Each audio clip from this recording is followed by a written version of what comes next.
Today on the program, Lagos State inaugurates Phase 1 of Blue Rail Line, and later on the show, Governor Abdulrazak says return of PDP will stop Kwara's progress as Saraki prays for Nigeria's healing. I will be hanging out with Babajide Otitoju and Mojid Jamiu. Journalist Hangout starts now.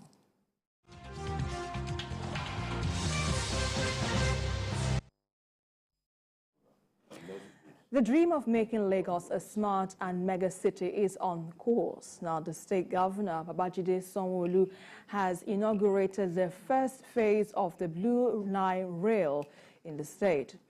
And now the inauguration of the completed civil infrastructure of the Blue Line of the Lagos Rail Mass Transit, Governor Sanwo-Olu said the first phase from Marina to Mile 2 is capable of conveying 200,000 passengers daily.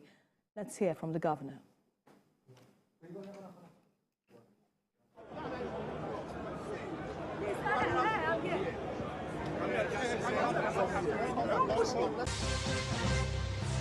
Memorable and very it's actually something that will stay with me for a long time. It's very memorable, and it's just something that one cannot finally or fully express.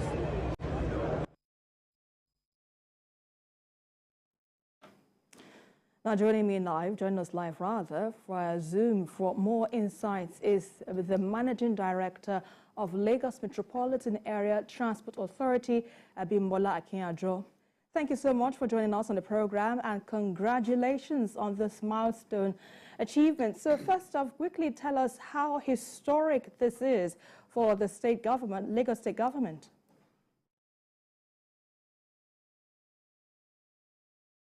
It seems to having a bit of challenge, but let's quickly go on with the discussion here in the studio with my guests, Babajide Otitoju and Mojid Jamiu. So let's begin with you, Babajide, on this feat by the Lagos state government. What do you make of this?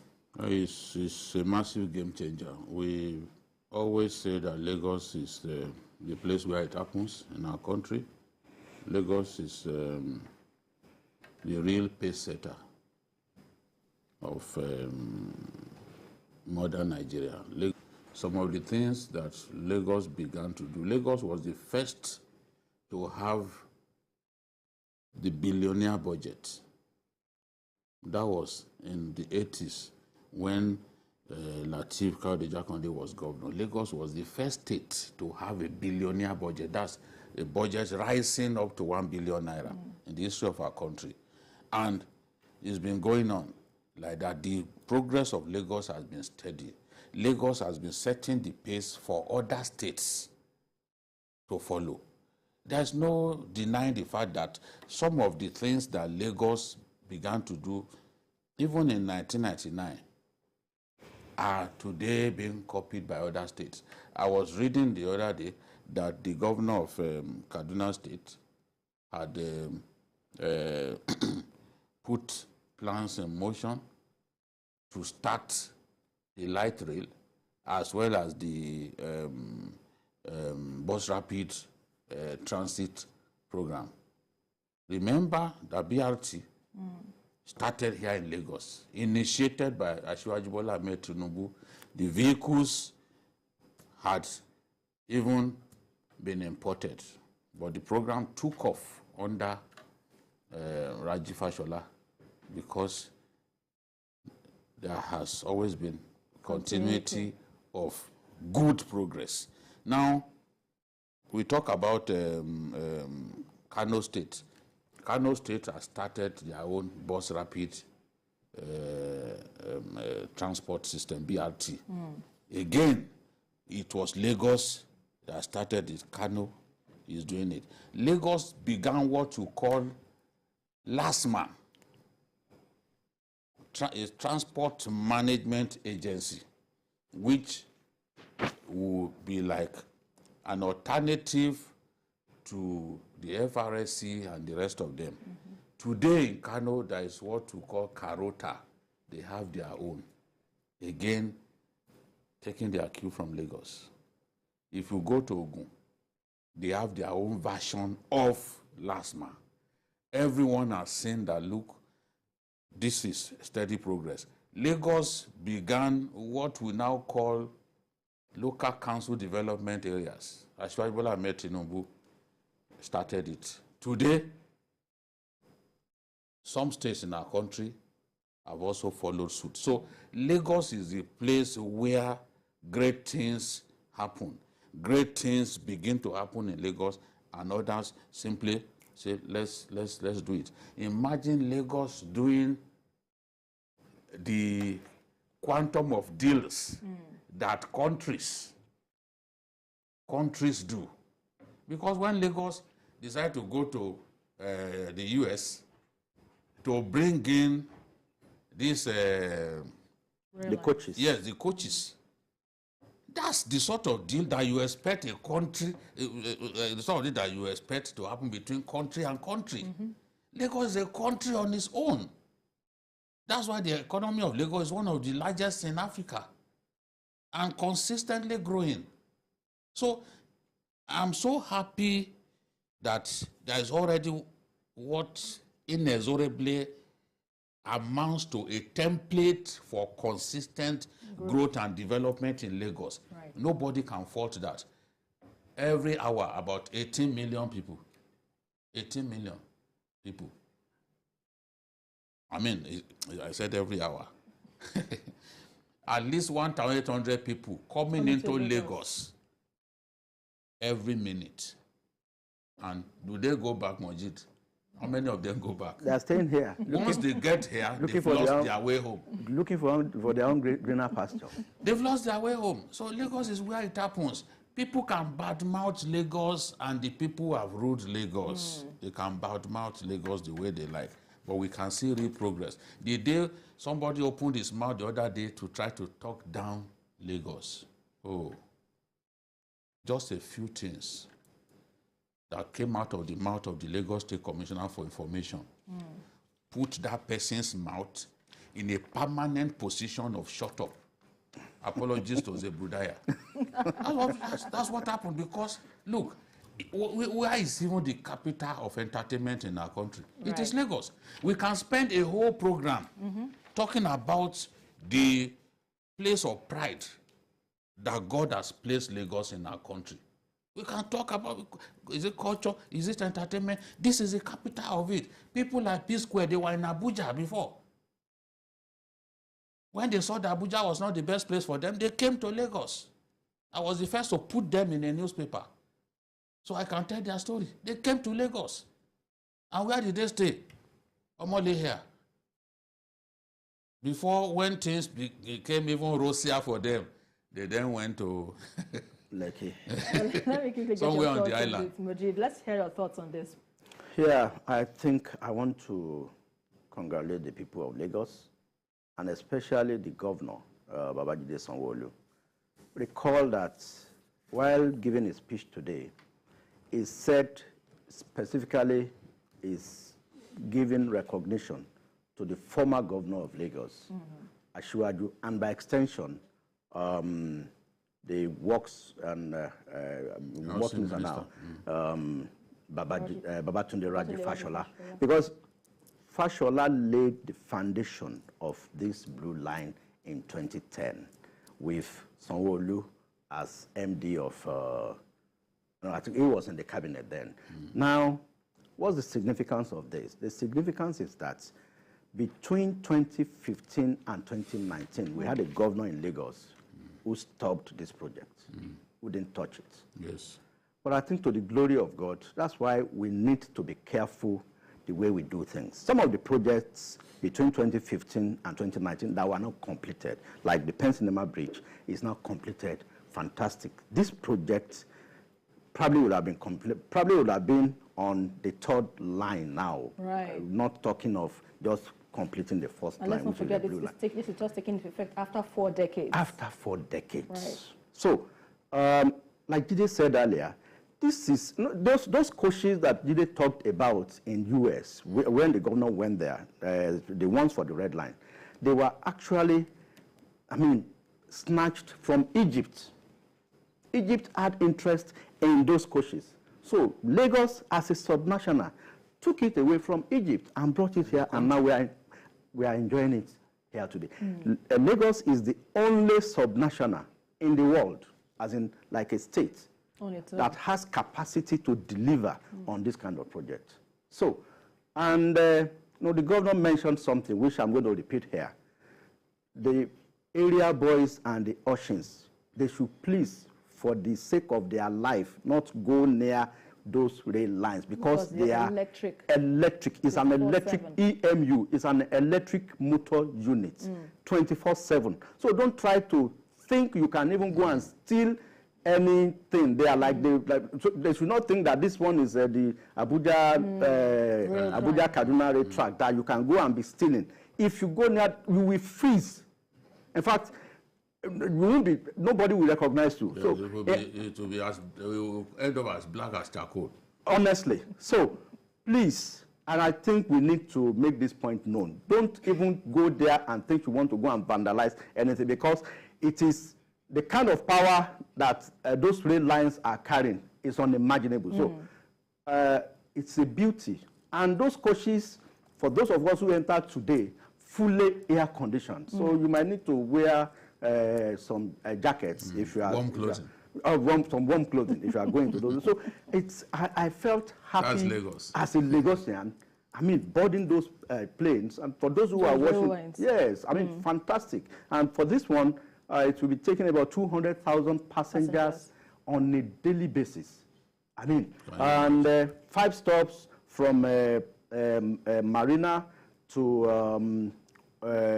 from mile 2 to Marina. Yeah, from mile 2 to Marina. And the 5 stops now, one is at Orilegomu, then National Theatre, then mile 2. And yes, those 5 stops. That's the first batch, which is on a stretch of a total of 27 kilometers. And the second one is the red line, which we run on automotive gas oil. And I think they are going to do this kind of ceremony for that one in the first quarter too. And that one will run from Agbado up to Ebutemeta, 37 kilometers. But that one will run on diesel. So let's quickly take. Yeah, it's a good one indeed. Well, let's quickly take our guests. We understand we have the Director of Lagos, Managing Director of Lagos Metropolitan Area Transport Authority, Abimbola Akinbanjo. Good to have you on the program, Madam. So, yes, it is a remarkable feat, we would say, on the part of Lagos State Government, but briefly walk us through some of the challenges that your ministry had to encounter before we finally see this first phase of completion. So, good evening, everybody, and thank you very much for having me.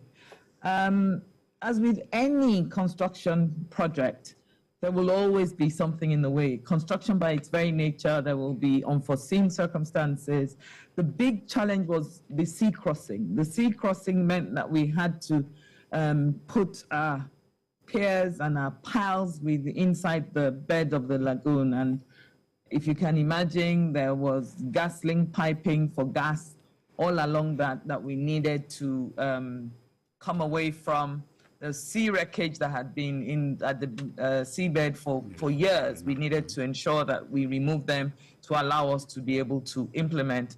And then there's the fact that in implementing, we had to ensure that we allowed navigation for the ships and the boats that would come. And whilst construction, the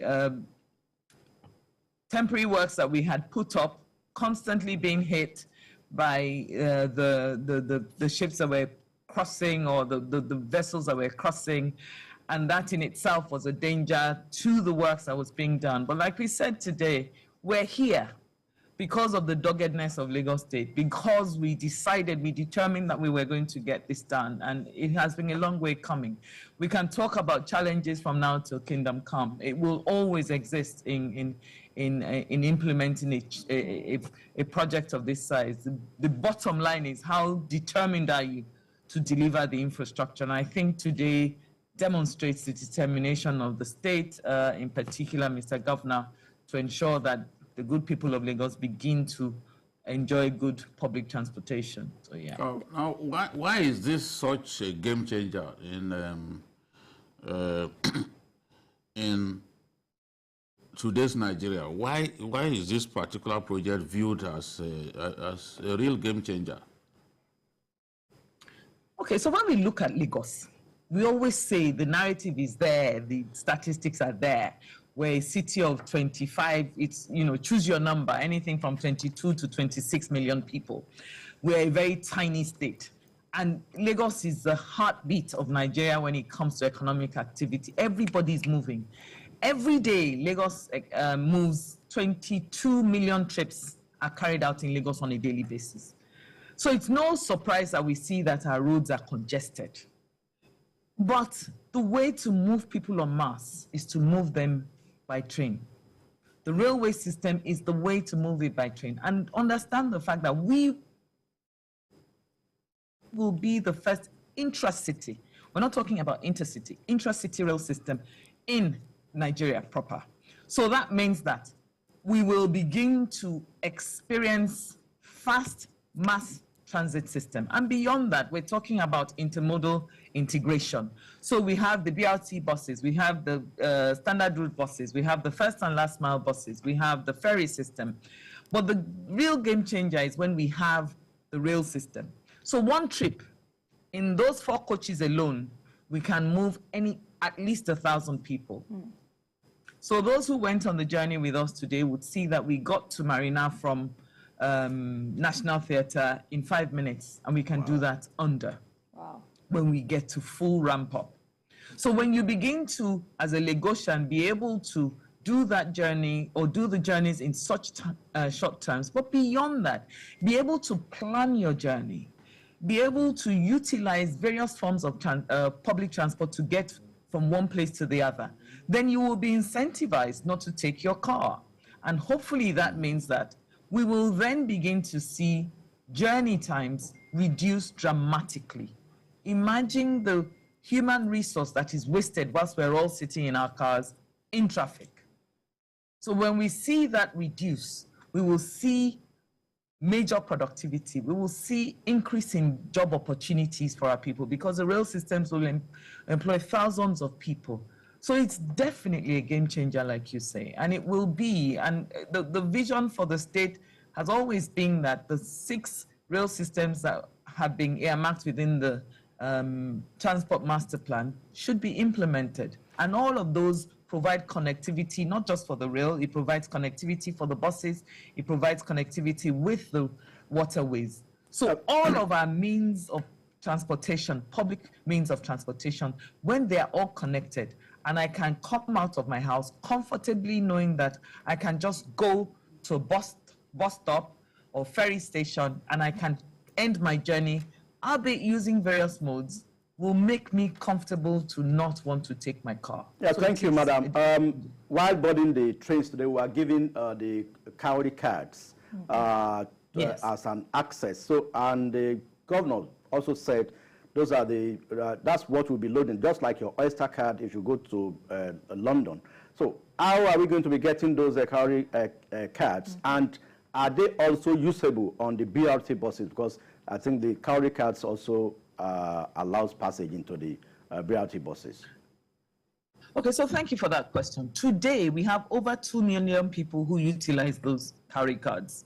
And that same cowrie card that we use now, we use them today on our regulated buses as well as the ferries. That same cowrie card, whoever has it, can just top it up and use it on the train. And if you don't have it, you can buy it from any of the agents that are dotted around at the stations. If you get to the train stations, you can go to any of the bus terminals, wherever you can get the cowrie card, and you can top it up in so many ways. So that cowrie card is what you will become the transportation ticket for all of the various modes of transportation in Lagos. Okay, before we let you go, let's quickly talk about this, this project, this integrated transportation system that the Lagos State government is adopting. How sustainable is it? Even though it might be a very good one, Is it sustainable? Because I understand the rail tracks will be powered with electricity for 24/7, and of course to reduce likely possibility of street urchins trying to grab hold of one of those things to perhaps sell or make quick cash. Well, how sustainable is this project? Okay, in terms of sustainability, it's about how ready are we as a state to ensure its sustainability, and I would say that we are. So as the form of transportation that it is and the form of fuel that we're using, which is electricity, we have to take electricity from the grid. But beyond that, we have an IPP that has been implemented purely for the Blue Line.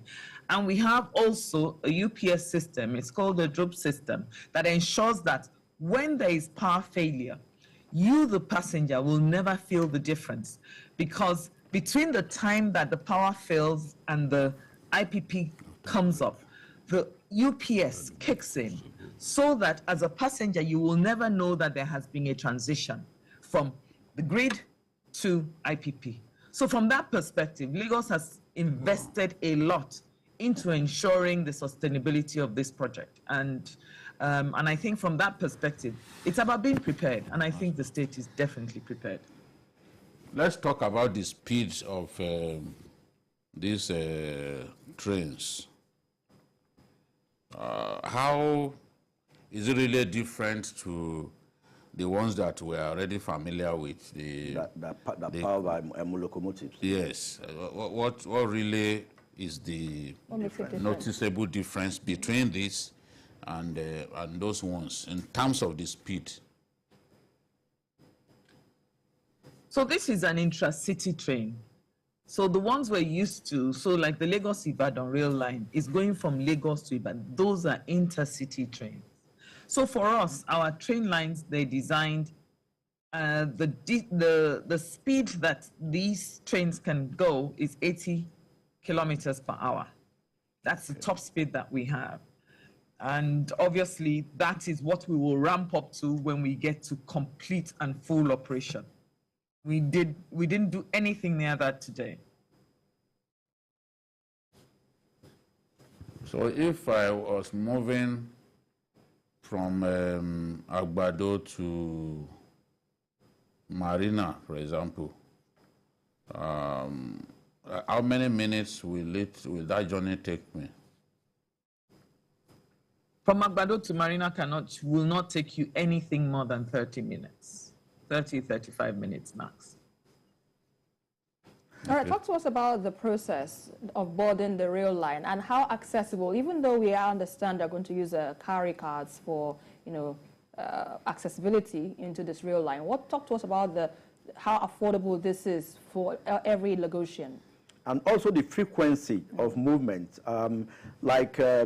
In other climes, we know that the next train will be coming in probably 5-10 minutes. So what is the frequency of a movement of this train? Because like the Lagos-Abeokuta, for example, again, I think it's about maybe 12 hours. So like this one, since it's intra-city, can you tell us about the frequency of movement? How long do we have to wait as passengers for the next train to come? Okay. So like, first of all, let's start from what it was designed for. In railway speak, you will say the headway is 3 minutes. So the design that we have now, it means that I can lock and also passenger demand. So we have designed into the future, and we have taken cognizance of the growth of this form of transportation in Lagos. And that means that we will be able to run a train every 3 minutes. Now, from the studies that we have carried out, between trains.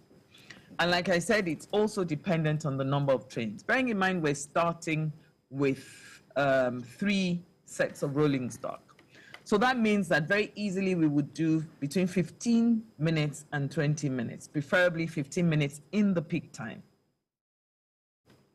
Right. So that says that I can run at least 3 trains in an hour. And those 3 trains will carry nothing less than 1,000 people each in one direction. Yeah, but you haven't addressed the issue I asked initially about the affordability. How affordable is it for any Lagosian to, use this train? So what we are doing now in terms of affordability is that there is a study going on as I'm speaking now, and that study is about willingness to pay and affordability, because as an organization you cannot just put something out there, and so it's about what is it that the people are willing to pay and how much they're willing to pay. So there is that position that we are in the process of speaking to the people and carrying out surveys, and the pricing will be made very, very public very soon, because we need to. This is not something we want to do and say, oh, this is how much we're going to charge. We will do it as it's done normally, which is that understand the willingness to pay of the people and also understand the affordability from the conditions within which that you must assess, and that's where we are now. One thing we know is that the only way to get it right is to engage the people, and that's what we're doing. All right, we'll hold you online. And we're doing it as